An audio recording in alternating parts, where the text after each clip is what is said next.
우리가 세상 나라와 하나님 나라의 이 대결 구도가 하나님이 세상을 창조하고 난 이후부터 예수 그리스도 그분이 다시 오셔서 심판하실 그날까지 이러한 질서는 지속적으로 영원히 지속될 겁니다.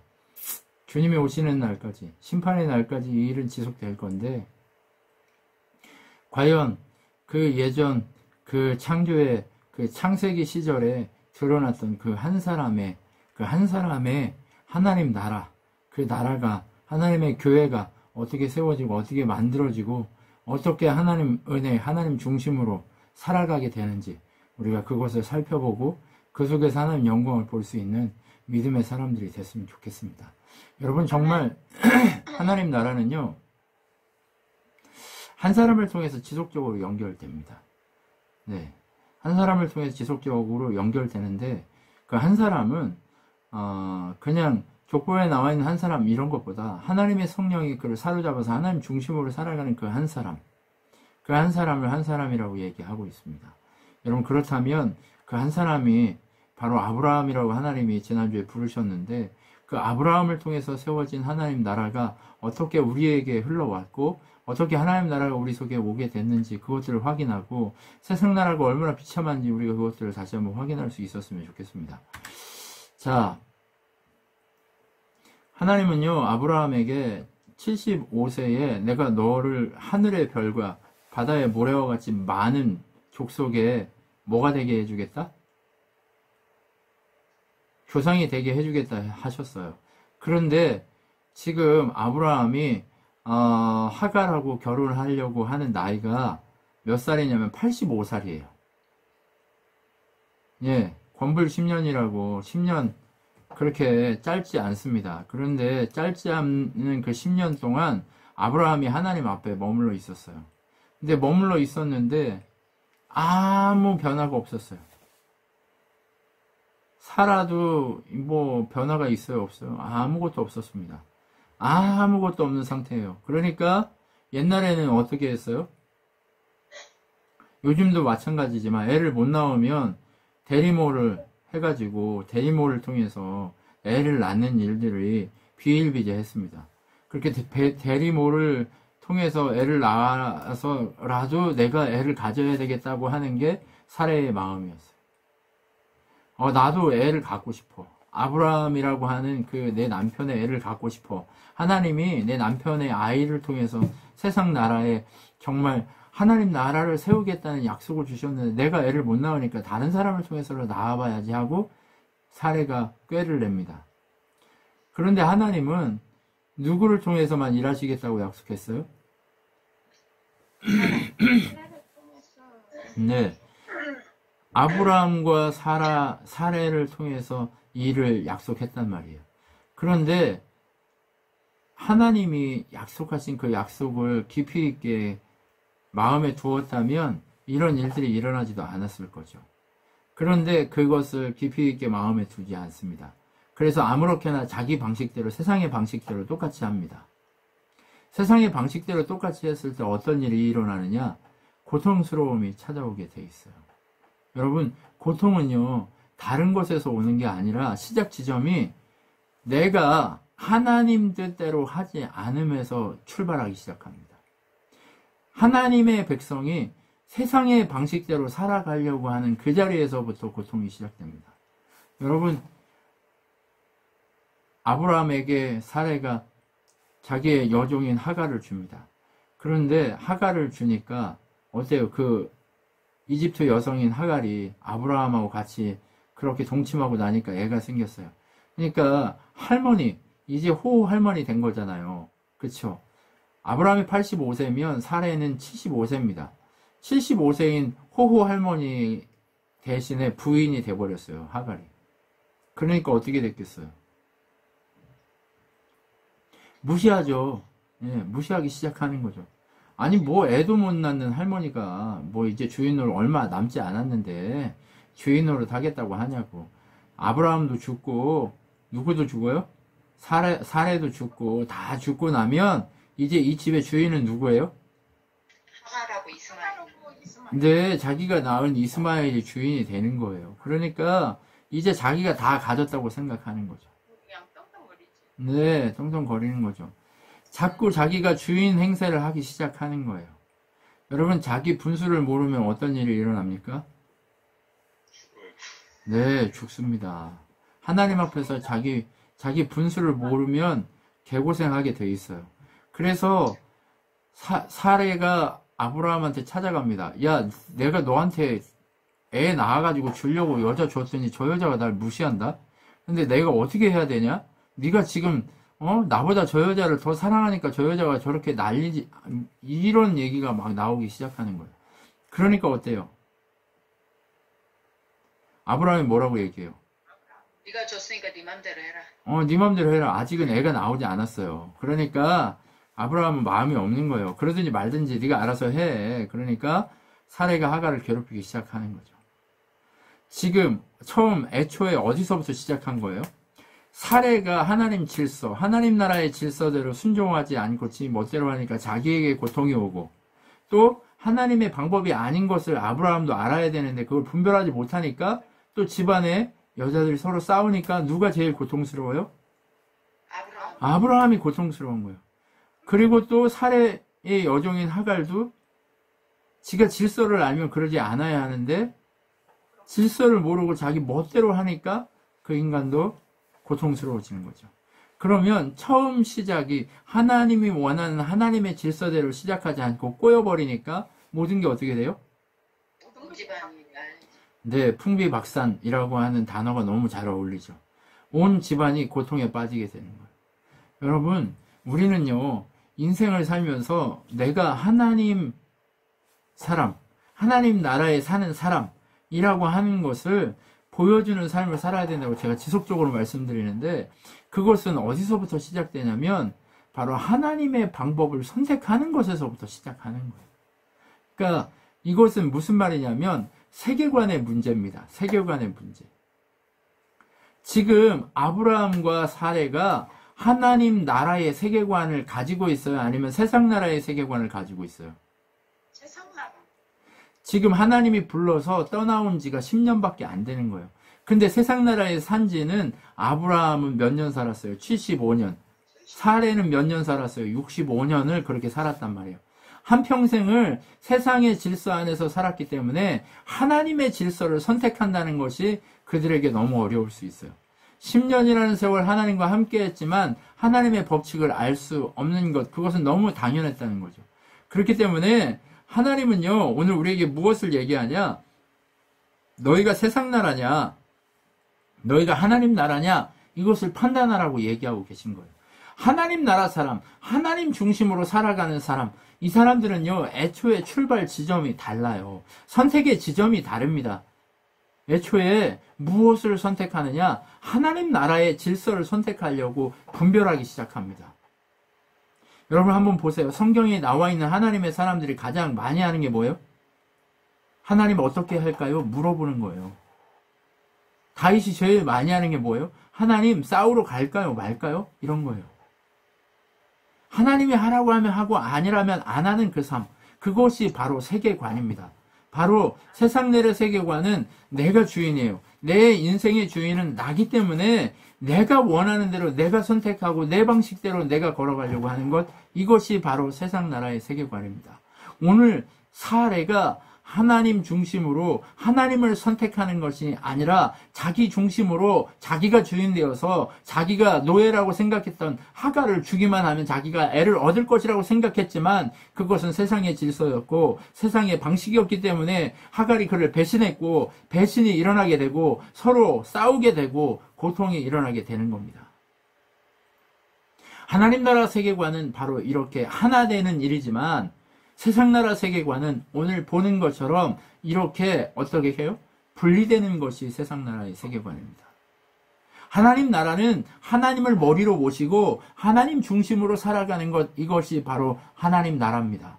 그런데 세상의 나라는 서로 자기가 주인이기 때문에 서로 분리되고 서로 싸우고 다투는 것, 이것이 바로 세상 나라의 세계관인 것을 확인할 수 있습니다. 그래서 하갈이 도망갑니다. 사례를 피해서 도망갑니다. 하나였지만 사례의 선택이 잘못된 것을 통해서 하갈과 사례가 원수가 되고 서로 도망가는 일들이 일어나기 시작합니다. 고통이 있습니다. 그런데 하나님이 찾아가서 하갈에게 무엇이라고 얘기하냐? 돌아가라. 가서 네 주인 사라에게 순종하라. 그게 너의 일이다 라고 얘기합니다. 그리고 이스마엘이 태어납니다. 들나귀 같은, 하나님 앞에서 들나귀와 같은 사냥꾼의 삶을 살아가는 이스마엘이 태어납니다. 그런데 이때 나이가 아브라함이 86이라고 얘기합니다. 11년이 딱 지나가고 만으로 16년, 아니 만으로 15년, 햇수로 16년이 지나가는 그때에 아브라함이 이스마엘을 얻습니다. 그리고 나서 다음 장으로 넘어가면 아브라함의 나이가 99세라고 얘기합니다. 몇 년 만입니까? 99 빼기 85는 몇이에요? 86은? 14년, 13년 만에 하나님이 아브라함에게 찾아오는 거예요. 14년, 13년 동안 하나님과 아브라함의 교류가 끊겨버린 거예요. 지금까지 아브라함이 하나님을 떠나서 하나님의 목소리를 못 들은 적이 있어요, 없어요? 없었어요. 그런데 유독 이 16장과 17장 사이에 이 4년, 5년 이 기간 동안 하나님과 아브라함의 관계, 교류가 아예 확 끊어져 있는 것을 보게 됩니다. 여러분, 이 기간 동안 아브라함은 얼마나 외로웠을까요? 이 기간 동안 아브라함은 이스마엘을 보면서 내 아들이다라고 생각하며 이 아이에게 모든 걸 줘야지, 전수해야지 하는 생각으로 살았을 수도 있습니다. 그러나 그를 부르셨고 그를 찾아주셨고 그와 함께 동행해 주셨던 하나님이 그를 위한 음성을 주시지 않는 겁니다. 이거 뭐예요? 너의 세계관이 잘못됐다라고 얘기하는 거예요. 너의 세계관, 너의 생각, 너의 사상이 모든 것이 잘못됐다라고 얘기하는 거예요. 여러분, 정말 하나님은요, 우리에게 무엇을 요구하고 있냐면 너희들의 세계관, 너희들의 관점이, 너희들의 생각이 과연 하나님 나라에 부합된 이 세계관을 가지고 있느냐, 이것에 대한 그 물음을 지금 묻고 계시는 거예요. 86과 99 사이 그 기간 동안 아브라함은 외로웠을 것이고 아브라함은 하나님 없이 자기가 어떻게 살았는지 그것을 돌아보는 기간이었을 겁니다. 세계관의 변화가 일어나고 있는 시점이었을 겁니다. 아브라함은 그 기간 동안 하나님이 찾아오시지 않고 마음을 주시지 않고 말씀을 주시지 않는 그 삶을 통해서 그가 얼마나 고통스럽게 그 시간을 보냈을지, 자기의 인생과 직면하면서 내가 하나님 중심으로 살지 않았기 때문에 하나님이 내게 말씀하시지 않는구나라고 하는 그 마음 때문에 고통스러웠을 수 있습니다. 아니면 자기 아이를 앞에서 말씀드린 것처럼 이스마엘 기르느라고 정신이 없었을 수도 있습니다. 하나님이고 뭐고 자기 아이 살리는데 바빴을 수 있습니다. 그렇게 우리와 다르지 않은 아브라함을 하나님이 부르신 거예요. 여러분, 그렇게 아브라함이 99세가 되었습니다. 그런데 그 하나님이 어느 날 밤 아브라함에게 찾아오셨습니다. 그리고 말씀하십니다. 아브라함아, 나는 전능한 하나님이다 라고 얘기합니다. 왜 하나님이 전능하실까요? 아브라함 99세, 사레 89세. 이제 더 이상 사레가 아이를 가질 수도 없고 아브라함이 아이를 가질 수도 없는 상태입니다. 여러분, 그 상태가 딱 되었을 때, 아무런 능력이 없는 상태가 됐을 때, 아브라함이 능력이 있고 사레가 그나마 기대할 수 있는 능력이 있어서 아이를 생산할 수 있는 그때가 아니라 아무 능력이 없는 그때 하나님이 아브라함에게 다시 찾아오는 거예요. 그리고 뭐라고 얘기해요? 다시 한번 옛날 말씀하신 창세기 12장과 15장과 16장 그 사이에 있었던 15장, 13장, 12장에 있었던 하나님과의 그 언약이 오늘 다시 한번 선포되는 겁니다. 뭐라고 얘기해서요? 내가 너와 언약을 세우겠다. 너는 모든 민족의, 많은 민족의 조상이 될 거고 너를 통해 모든 나라가 복을 얻게 될 것이다. 그 증거로 할례를 행해라. 그리고 너의 이름을 아브람이라고 하지 말고 아브라함이라고 하라. 이렇게 얘기합니다. 이름을 바꾸는 거예요. 여러분, 성경에서 이름을 바꾼다는 건 뭘 바꾸는 거예요? 인생을 바꾸는 겁니다. 인생을. 네. 아브라함은 자기가 주인인 이름이었습니다. 아브라함은 하나님이 주인인 인생의 이름입니다. 하나님이 민족의 아비가 되게 하는, 정말 복의 근원이 되게 하는 이름입니다. 전능하신 하나님, 그분이 이제 아브라함이 거의 100살이 다 돼서야 그의 인생을 누구의 인생으로 바꾼다? 하나님이 주인인 그 백성으로 인정해 주시기 위해서 이름을 주시겠다라고 얘기합니다. 여러분, 그리고 그 아내의 이름을 사라라 하지 말고 귀부인이라 사레라 하지 말고 사라, 여러 나라의 어머니라고 하는 그 이름을 줍니다. 여러분, 90살 먹은 할머니가 어떻게 여러 나라의 어머니가 되겠어요? 아무 힘이 없습니다. 그런 상태에 처해 있는 걸 확인하면서 아브라함이 혼자 하나님의 그 약속을 듣고 비웃습니다. 하나님, 생각해 보세요. 제가 100살이에요, 이제. 내가 이제 100년을 살았는데 무슨 내가 그런 사람이 되겠습니까? 사라를 보세요. 사라가 지금 어때요? 완전 꼬부랑 할머니인데 무슨 애를 가져요? 라고 비웃는 거예요. 하나님이 왜 전능하신 하나님이라고 얘기하는지 아시겠죠? 네, 능치 못하시면 나는. 아브라함이 하나님을 어떻게 생각하고 있는지를 꿰뚫고 계신 거예요. 하나님 나한테 진짜 애를 사라를 통해서 주시겠다고 하셨으면서 애를 주시기는커녕 무슨 내가 100살 돼가지고 무슨 애가 생겨요. 아무 소용없습니다. 하나님 나한테 약속했지만 내가 안 해주셔도 상관없어요. 왜?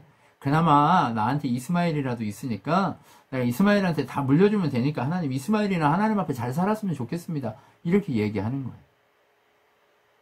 아브라함이 지금 하나님 신뢰해요? 안 신뢰해요? 안 신뢰. 신뢰하지 않는 거예요. 하나님은 아브라함을 하나님 백성이라고 이제 부르고 싶은데 하나님을 신뢰하지를 않아요.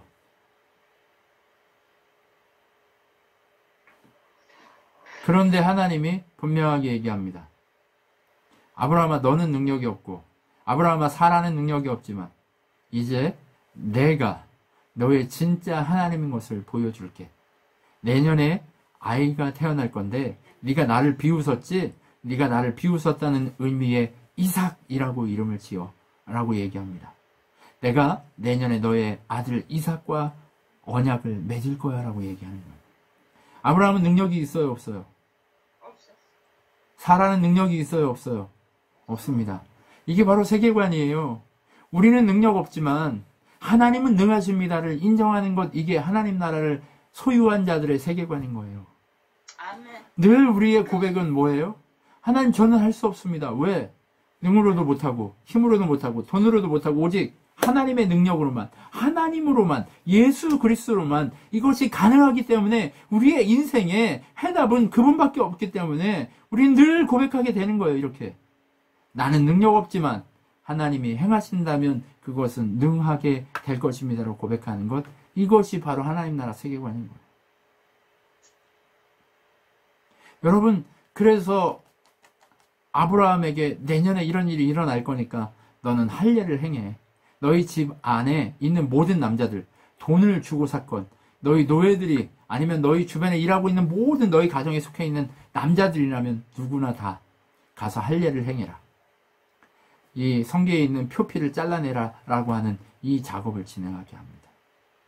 그래서 모든 남자들이 할례를 행하게 되는 거죠. 여러분, 아브라함을 지금껏 이끌고 살리고 이기게 하시고 승리케 하신 분이 누구예요? 하나님인 걸 아브라함이 알고 있는 거예요. 그렇기 때문에 아브라함이 이 일을 그냥 순종하는 거예요. 그래, 믿어야 본전이지 라고 하는 마음으로 순종하는 거예요. 하나님을 신뢰함이 있습니까? 아니면 순종이 하고 싶어서 하는 겁니까? 아니면 믿져야 본전입니까? 제가 보기에는요, 아브라함의 지금 심정은요, 반반이거나 아니면 믿져야 본전이에요. 네. 네. 하나님이 나를 여기까지 이끌고 왔고, 지금까지 나를 살려줬으니까, 아니, 뭐, 어떻게든, 되든 안 되든 난 상관없다. 그러니까 하라고 하시는 대로 그냥 하자. 하고 그냥 그렇게 한 거죠. 네. 그런데 여기서 중요한 건 뭐냐면, 아브라함의 태도예요. 여기서 중요한 건 정말 뭐냐? 아브라함의 태도예요. 여러분, 인생을 살면서 하나님이 기뻐하시는 건 뭐냐면, 하나님을 향한 마음이, 내 마음이 흔들린다 할지라도, 나의 태도가 하나님께 순종하려고 하는 그 태도. 내가 그 하나님의 말씀이 100% 믿어지지 않는다 할지라도, 그 하나님의 말씀에 그냥 순종하려고 하는 태도. 그것이 필요하다는 거예요. 지금 아브라함이 잘하고 있는 건 뭐냐면 하나님이 말씀하시면 그 태도를 지향해서 순종한다는 거예요. 아씨, 목사님이 얘기해도 저거 아무것도 아닐 텐데 하고 무시하고 지나가고 아무렇게나 하는 게 아니라 세상이 하나님의 뜻이 우리에게 얘기하는데 하나님이 우리 각자에게, 하나님 성령이 우리 각자에게 얘기하시는데 그것을 그냥 지나가고 무시하는 것이 아니라 그래, 하나님 주신 마음이니까 이쪽으로 해야지. 고개를 이쪽으로 하라고 했으니까 이쪽으로 해야지. 요거라도 할 수 있는 이 순종의 마음이 있었다는 거예요. 표피를 자르라고 하니까 고통스럽지만 그래도 그분이 하라고 하니까 내가 해야지. 내가 이따위 짓을 왜 해요? 라고 한다면 아브라함이 아브라함 됐을까요? 못 됐을까요? 못 됐어요. 못 되는 거예요. 바로 이 태도, 바로 이 마음, 이것이 바로 아브라함이 아브라함 되게 하는 가장 중요한 요소였습니다. 여러분, 그렇게 아브라함이 할 일을 행하는 거죠. 그렇게 할 일을 행하고 난 이후에 어느 날 아브라함이 집 앞에 앉아 있는데 자기 가까이 어떤 세 사람이 와 있는 거예요. 자기가 의식하지도 못하는 사이에 어떤 세 사람이 갑자기 와 있는 거예요. 뭔가 나그네가 지나가는 그 사람들과는 행색과 모습이 달랐어요. 네. 자기가 계속해서 거기 앉아 있었는데 눈을 들어보니까 자기 가까이에 벌써 와 있는 거예요. 여러분, 그냥 지나가는 동네 어떤 글지한테 가가지고 아이고 우리 집에 와가지고 이렇게 엎드렸을까요? 아니요. 뭐가 달라도 달라 보였다는 거예요. 자기가 즉 거기에 앉아서 가만히 보고 있는데 자기 앞에 가까이 와 있었다라고 이렇게 얘기하고 있어요. 그래서 아브라함이 바로 달려갑니다. 그리고 그 앞에 엎드립니다. 그리고 뭐라고 얘기하냐? 우리 집에 들어와서 제발 그냥 지나가지 마시고 저기 그늘에 가서 쉬면서 발도 씻고 제가 준비한 음식도 드시고 하면서 같이 좀 쉬었다 가시죠. 이렇게 얘기하는 거예요. 여러분, 아브라함이 가서 그렇게 막 사람을 이렇게 하니까 그 사람들이 그래 가서 이제 세 사람이 가서 얘기합니다. 그리고 그렇게 시종을 들고 음식을 차려서 다 드리고 하고 나니까 그 사람들이 이야기합니다. 아브라함, 너는 큰 나라가 되고 강한 자가 될 것이다 라고 얘기하는 거예요. 여러분, 하나님은요 우리 각 사람에게 무엇을 얘기하고 싶으냐? 엎드림에 대한 얘기를 하고 싶습니다. 세상 나라는요 지나가는 나그네에게 엎드리라고 얘기하지 않습니다. 그러나 하나님 나라는요 내가 능하고 내가 권세 있고 내가 무엇을 잘하고의 문제가 아니라 늘 하나님 앞에 엎드릴 것을 이야기합니다. 여러분, 하나님 나라의 세계관은요 하나님이 주인이다 라고 하는 말에서 끝나는 게 아니에요. 제가 말씀드렸죠. 기도는 우리 입술로 한 것에서 끝나는 것이 아니라 그 기도의 고백이 내 삶 속에서 드러나기까지 행동하는 것, 이것이 기도라고 말씀드렸어요. 그렇기 때문에 기도는 생물이라고 여러분에게 말씀드렸어요. 그것처럼 우리가 하나님 나라 세계관을 소유했다라고 하는 것은 입으로 고백하는 것이 아니라 우리의 삶의 방향이 그분 앞에 엎드리는 것을 의미하는 거예요. 그분 앞에 엎드렸습니다. 그러니까 아브라함에게 말씀합니다. 야, 곧 이삭이 태어날 거야. 그런데 처음에는 누가 웃었어요? 아브라함이 웃었는데 집 안에 있는 누가 또 웃어요? 예, 사라가 또 웃는 거예요. 아브라함아, 사라를 통해서 내가 아이를 낳을 거야 라고 얘기하니까 사라가 또 웃어요. 야, 내가 90살 먹었는데 무슨 할머니가, 내가 경수도 끊기고 내가 정말 모든 걸 다 끊기고 내가 지금 생산할 능력이 없는 사람인데 무슨 애를 가져. 그리고 웃었단 말이에요. 그러니까 여호와의 종 그 세 사람 중에 한 사람이 얘기합니다. 사라야, 웃지 마라.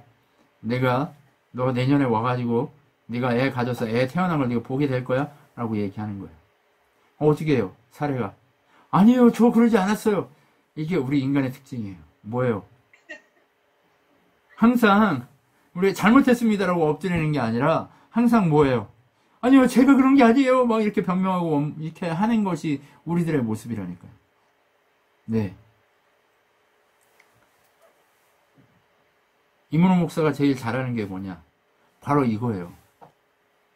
제가 그런 게 아닌데요. 핑계대고 변명하고.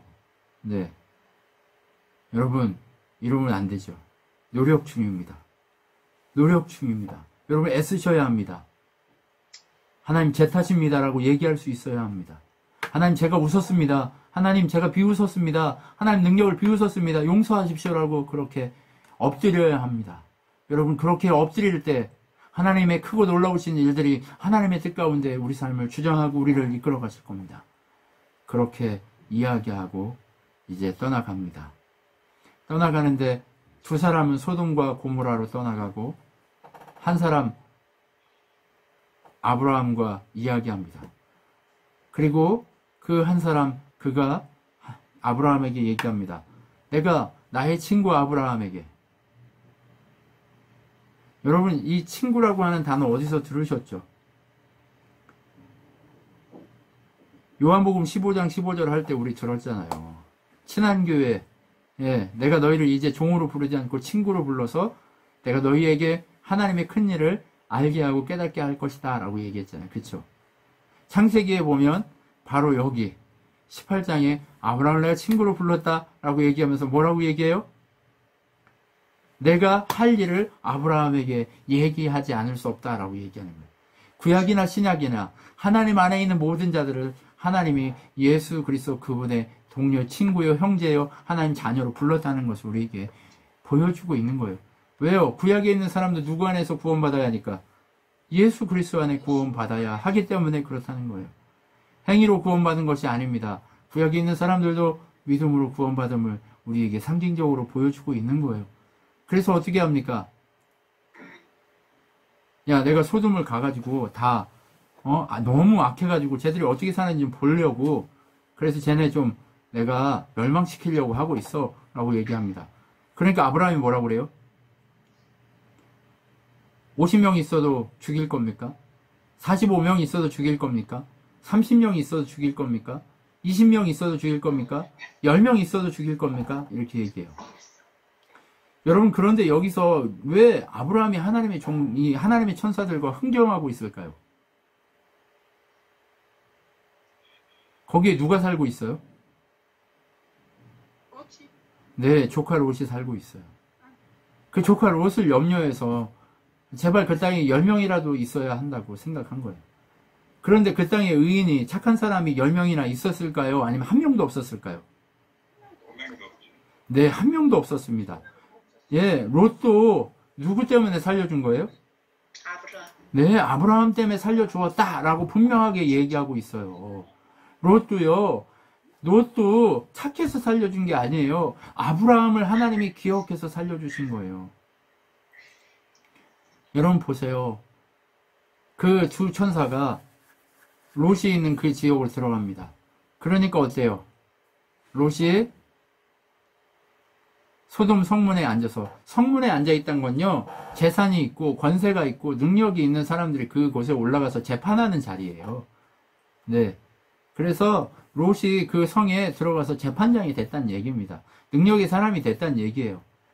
근데 롯이 다스리고 능력의 사람인데 그 땅이 얼마나 형편없으면 하나님이 가서 작살내야 되겠다 이런 얘기 하겠어요.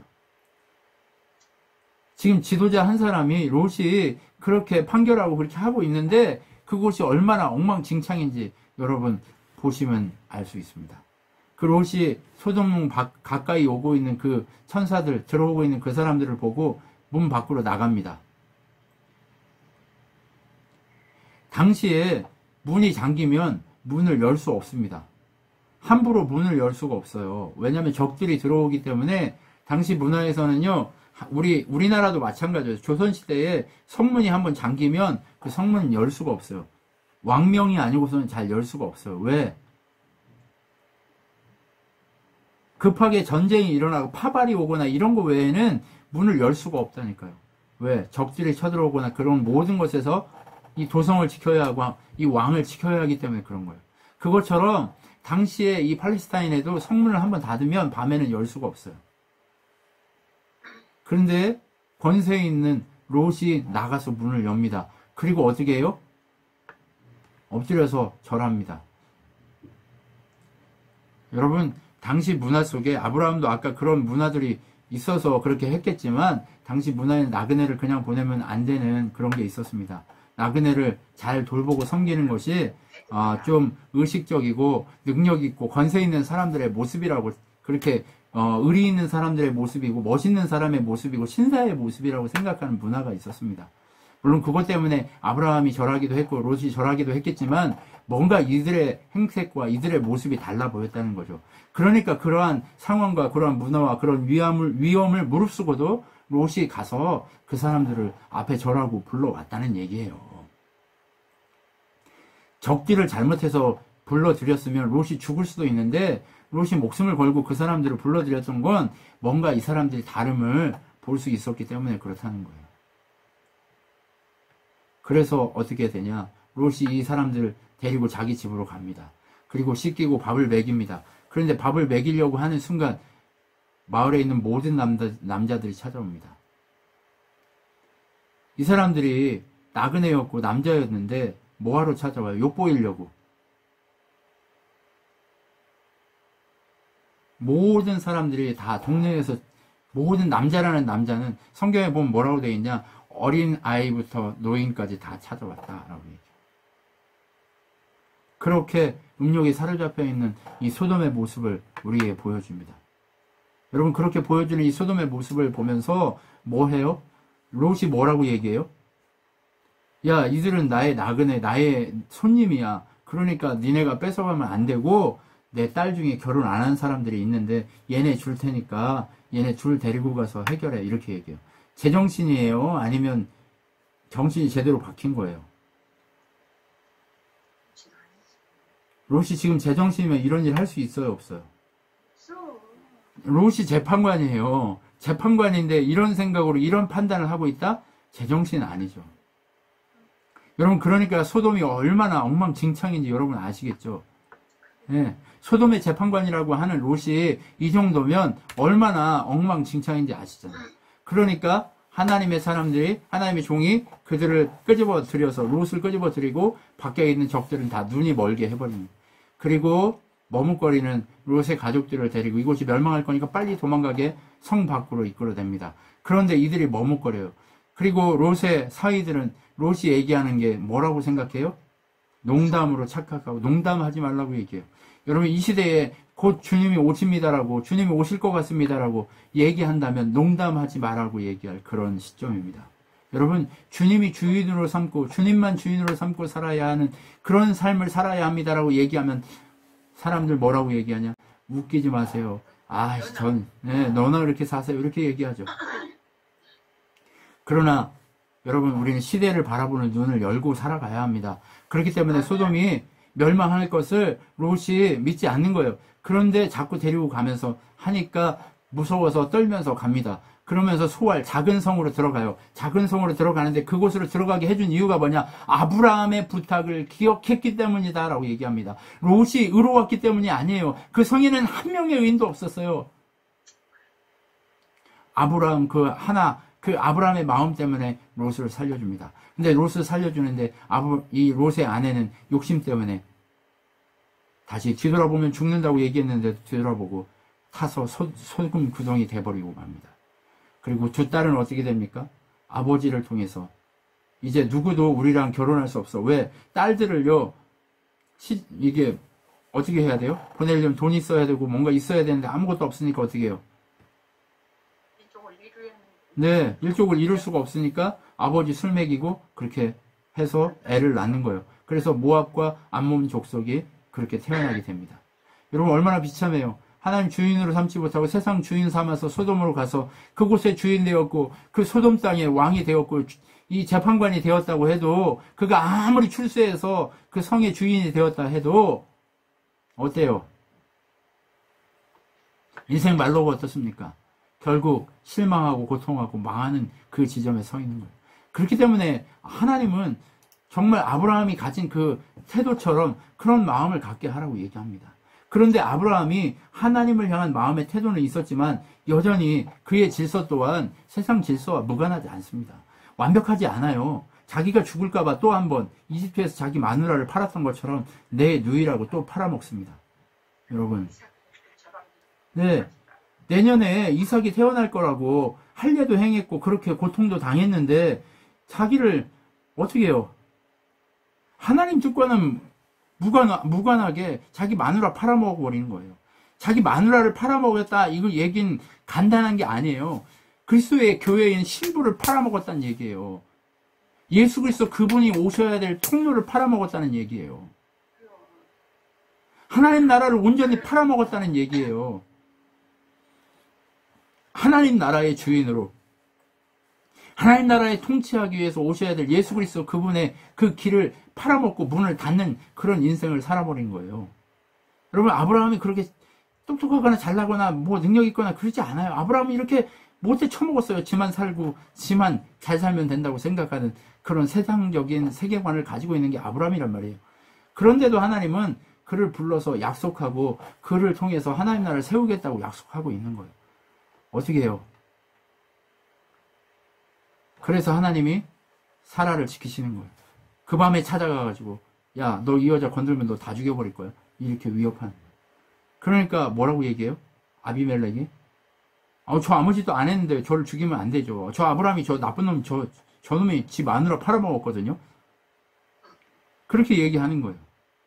여러분 정말 하나님의 백성이요. 하나님 백성답지 않으면 세상 나라에 비웃음을 당하게 되어 있습니다. 여러분 비웃음 당하지 않는 그런 삶을 살기 위해서 우리가 뭘 준비해야 되냐? 하나님 중심, 그 바로 하나님만이 주인이고 어떻게 할까를 묻는 그 하나님 나라 세계관을 가질 때 이 일들이 가능할 수 있다는 거예요. 여러분 그렇게 이제 일, 사건 모든 것들을 지나가고 결국 아브라함이 100살, 사라 90살 돼가지고 어떻게 해요? 애가 태어납니다. 이삭. 바로 하나님을 비웃었던 그 비웃음의 증거 이삭이 태어납니다. 이삭이 태어나고 어떤 일이 일어났어요? 하나님의 방식으로 태어난 자와 하나님의 방식으로 태어나지 않은 자의 갈등이 생긴 거예요. 그러니까 어떻게 돼요? 하나님 방식으로 태어나지 않은 자를 내보내야 하는 그 아픔이 있는 거예요. 아브라함이 자기 아들인데 아무리 여종의 아들이어도 첫 아들을 이스마엘로 얻었는데 그 이스마엘을 내보내는 것이 얼마나 힘들겠어요. 그러니까 이스마엘을 쫓아내라고 하니까 어때요? 얼마나 가슴이 아팠겠어요. 근데 하나님이 이 아브라함에게 찾아가서 염려하지 마라. 내가 이스마엘도 큰 민족이 되게 해주겠다고 하니까 아무 거리낌 없이 내보낼 수 있는 거예요. 하나님이 지키시겠다고 하니까 내보내는 겁니다. 여러분 하나님은요 무엇을 얘기하냐? 야 네가 책임진다고 그래서 이스마엘이 잘 될 것 같냐? 아니야. 내가 책임져야만 이 일이 잘 될 수 있어. 그러니까 염려하지 말고 너희 아이를 나에게 맡겨! 라고 얘기하는 지점인 거예요. 여러분 맡기십시오. 여러분의 재산도, 여러분의 물질도, 여러분의 인생도, 여러분의 자녀도, 여러분의 그 모든 것도 하나님께 맡기십시오. 그랬을 때 여러분의 인생이 달라지게 되어 있습니다. 그러했을 때 여러분의 삶이 달라지게 되어 있습니다. 그러했을 때 여러분의 인생이 달라지게 되어 있습니다. 내가 할 수 없으니까 내보냈지만 이스마엘은 큰 민족의 조상이 되었고 그를 통해서 한 민족이 발생했습니다. 그리고 이삭은 하나님 앞에 세워줄 수 있었습니다. 그리고 그를 무시했고 네가 네 마누라 팔아먹은 나쁜 놈이라고 얘기했던 그랄 왕이 뭐라고 얘기하냐? 당신이 하는 모든 일에 하나님의 역사가 보입니다. 이렇게 얘기해요. 당신이 하는 모든 일에 하나님이 함께 하십니다. 라는 것을 내가 보았습니다. 라고 얘기하는 거예요. 여러분, 우리는요, 그거 들어야 돼요. 우리가 사는 이유, 사는 목적은 뭐냐면, 내 옆에 있는 그 사람에게 그 얘기를 들어야 돼요. 내 아내에게, 내 자녀에게, 내 주변에 있는 모든 사람들에게 당신의 모습을 통해 하나님이 함께 하시는 것을 보게 됩니다. 라고 하는 것을 들으려고 했어야 됩니다. 이것이 바로 하나님 나라 세계관을 가진 자의 삶인 거예요. 이것이 바로 하나님 나라 세계관을 가진 자의 삶의 모습인 거예요. 그 모습으로 살아갈 수 있기 위해서 우리가 이렇게 몸부림치고 우리 친환교회가 이렇게 다른 것과 다르게 목숨을 걸고 이것을 지키기 위해서 이렇게 말씀에 집중하고 있는 거예요. 여러분, 정말 우리가 집중해야 될 것은 바로 이 지점인 거예요. 내가 하나님께 영광 돌리는 것도 필요하지만 내 삶 주변에 있는, 나와 가장 가까이 있는 나의 아내, 나의 자녀들이, 내 주변에 있는 형제와 내 친구와 내 모든 사람들이 어떻게 해야 돼요? 당신의 삶을 보니 하나님이 함께 하심이 보입니다라고 하는 그 증거를 보여줄 수 있는 삶으로 바뀌어야 되는 점이 있습니다. 아브라함은 언제나 세상의 나그네입니다. 언제나 하나님 나라 백성들은 세상의 나그네로 살 수밖에 없습니다. 인생은 나그네길이라고 노래하는 어떤 세상의 가수도 있었지만 참 그 사람이 어떻게 그 생각을 알고 그 마음을, 하나님의 마음을 알았을지 잘 모르겠지만, 크리스찬인지 아닌지는 모르겠지만 온전히 그의 노래는 너무나 명확했습니다. 인생은 나그네길입니다. 하나님 나라, 그 나라를 향해 가는 그 삶만이 우리에게 진짜 의미 있는 거지, 우리 인생은 나그네일 수밖에 없는 겁니다. 그렇게 나그네의 인생을 살면서 하나님이 이제 마지막으로 아브라함을 한번 점검합니다. 이제 이삭이 15살쯤 됐을 때 하나님이 아브라함을 불러요. 그리고 뭐라고 얘기해요? 네 아들 이삭을 데리고 와서 번제로 바쳐라 라고 얘기합니다. 그런데 100살에 태어난 아이를 하나님께 바치는 게 쉬워요, 어려워요? 쉽지 않아요. 어렵습니다. 그런데 네, 내가 대신 죽었으면 하지 쉽지 않습니다. 그런데 정말 하나님이 아브라함이 딱 얘기하니까 아브라함이 아침에 일찍 일어나서 나귀에다 짐을 올리고 떠나갑니다. 여러분, 이 이야기는 무슨 얘기냐? 아브라함이 하나님이 명하신 곳까지 가는데 3일이 걸렸습니다. 3일은요, 이 고난의 기간입니다. 예수 그리스도 그분이 십자가에 달려 죽으시고 부활하신 그 고난의 기간, 죽음을 이기신 기간이 바로 3일입니다. 그리고 3일, 바로 그날 죽음을 깨고 이삭이 다시 한번 태어나는 날이 되는 겁니다. 여러분, 그런데 이삭만 다시 태어나냐? 아니요. 아브라함도 그 순간 다시 태어났습니다. 아브라함은 무엇 했을까요? 얼마나 고민했을까요? 얼마나 그의 마음이 탔을까요? 이 아이를 하나님이 주셨는데 하나님이 책임지겠지라는 믿음도 있었겠지만 고통스러움이 엄습했을 겁니다. 그런데 하나님이 아브라함을 통해서 그의 마음을 시험하고 그 마음을 걸어가는 그 3일길, 그 길 동안에 하나님이 그렇게 하고 나서 하나님이 어떻게 해요? 이제 명하신 그 지역에 도착하자 종들을 다 놓고 아브라함하고 이삭만 올라갑니다. 그 마므레의 그 언덕, 그 산으로 올라가는 거예요. 그 산에 올라가가지고 이삭을 묶고 그 위에 얹어서 죽이려고 합니다. 그런데 이삭이 뭐라고 물어요? 그 번제단 위에 올라가기 전에 그 두 단둘이 가면서 얘기합니다. 아니, 다 준비하면서 불도 있고 다 준비하는데 왜 양이 없어요? 아브라함이 뭐래요? 하나님이 준비하실 거야 라고 얘기합니다.